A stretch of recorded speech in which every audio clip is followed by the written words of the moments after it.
Greetings, brave adventurers! Are you excited? I sure am, because it's Glory Story Monday. That's right, today we highlight the good and the funny from RPGs, the great moments of roleplay, the tense situations resulting in a narrow victory, and the all-around just awesomeness that can spring from these games we love so much. I haven't told one of my own stories in a while, so here's something amazing that happened last week during my D&D 5e game.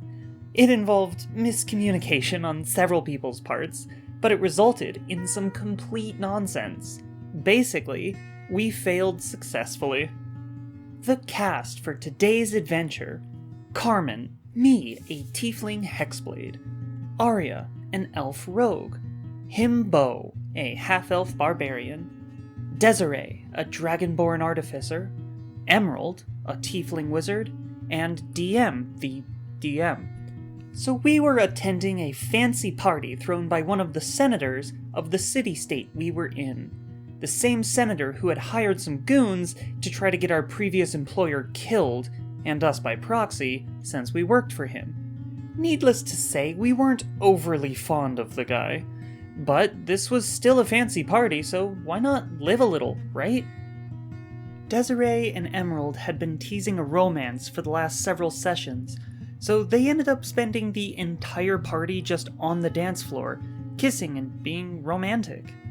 Himbo decided to go talk to the guards, being beefy and muscular himself, which left Carmen and Arya to try to accomplish anything. We started on the dance floor where Carmen made an absolute fool out of herself with a nat 1 on her performance roll. Quickly after that, we went to try to meet our contact who had gotten us into the party, a Steelborn woman who worked for the senator, but whose life we had saved. She informed us that the senator was in a meeting and we couldn't quite meet with him right now. We had about 15 minutes. Carmen turns to Arya. "Fox it, wanna case the joint?" Arya, being all about that, grinned and nodded. "Ooh, yeah, let's see what we can find."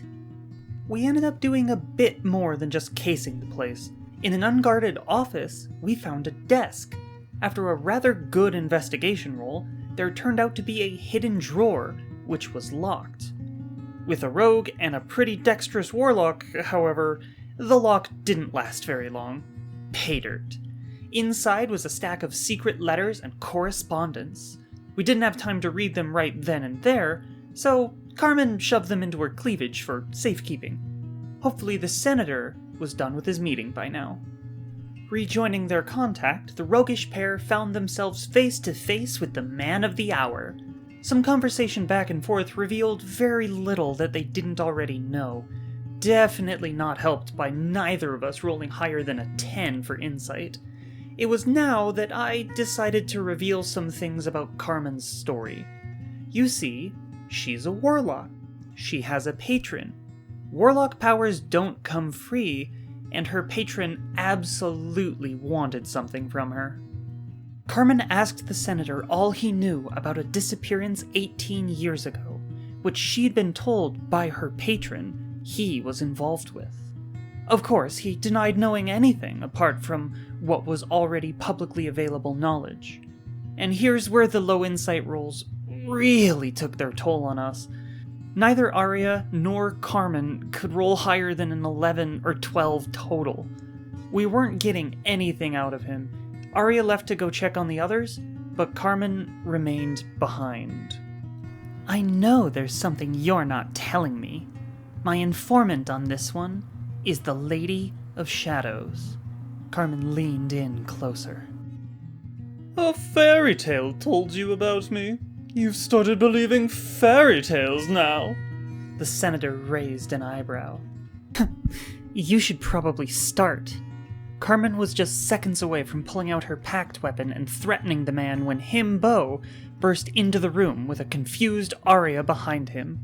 As the tension lifted, Arya and Carmen headed back to the dance floor, leaving Himbo to talk with his potential long-lost father. Long story. At this point, we all confirmed that Desiree and Emerald were lost causes, Both of the women were completely entranced by each other, letting their feelings take over. It was, in all honesty, incredibly cute and very wholesome. But it meant that it was up to Carmen, Arya, and him, Bo, to get it all done. No problem, right? We had been promised lodging for the night, if we wished it, and asked a guard about taking us there. The plan was to sneak out the window and into the private study of the senator himself. It was just the two of us, Carmen and Arya, in the room together. Carmen had been trying to catch a moment like this all night. She needed to tell Arya something. Over the last few weeks in-game, there had been a myriad of cute moments and confusing interactions between the two of them, and Carmen was developing strong feelings for her. It was especially confusing because Arya had previously told her that she was both asexual and aromantic, but now seemed to be acting the exact opposite of that. So Carmen confessed that she thought she was falling in love with Arya, her crush rekindled by the goings-on of the last few weeks. Of course, Arya was both ace and aro and informed Carmen of such. Due to some funny coincidences and awkward timings, the other player had admitted that Arya was accidentally leading Carmen on. We all laughed about it, but it was a sweet moment of two friends accepting each other for who they are, and they're closer for it. Dramatic conversation now over with, here's where the first bit of miscommunication comes in.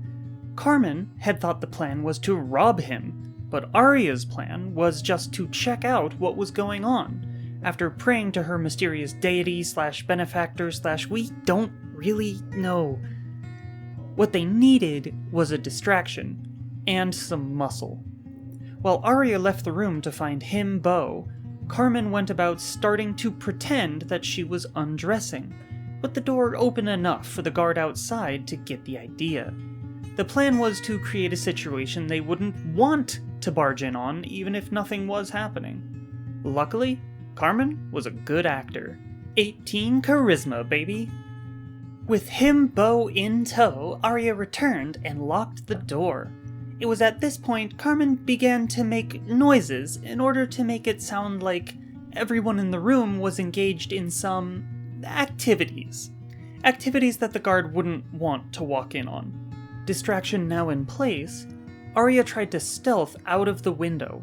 She rolled a 6 and was spotted immediately and had to duck back inside, pretend she just needed some air.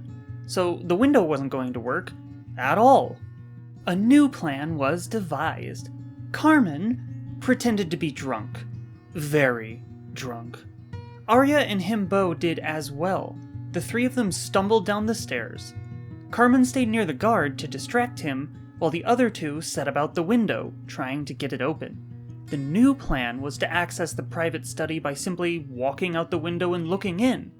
That would be rather easy, except Arya rolled a 5 on her stealth check, and was spotted immediately.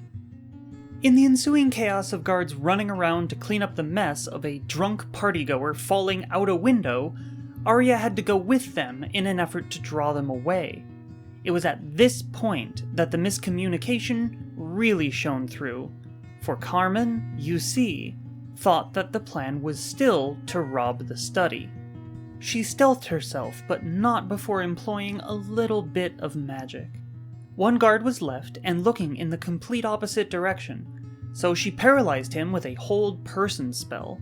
This let her sneak into the study undetected, quickly and silently closing the window behind her. From there, it was a pretty simple matter of finding the magical thing and heading back outside once the coast was clear. She climbed back in the window she'd left through and proceeded back to the party like nothing had happened, quickly collecting Desiree and Emerald before heading out. "Wonderful party, I just can't wait for the next one," she commented to a guard on the way out. And so, the party failed successfully at doing not even remotely the right things, but with fantastic results. I hope you enjoyed this story, it sure was fun to play. Despite there being exactly no combat involved, it definitely felt like some of the more fun D&D I've had in a long time. Plus, my girl Carmen got to steal from a senator who was kind of a villain in her own personal quest.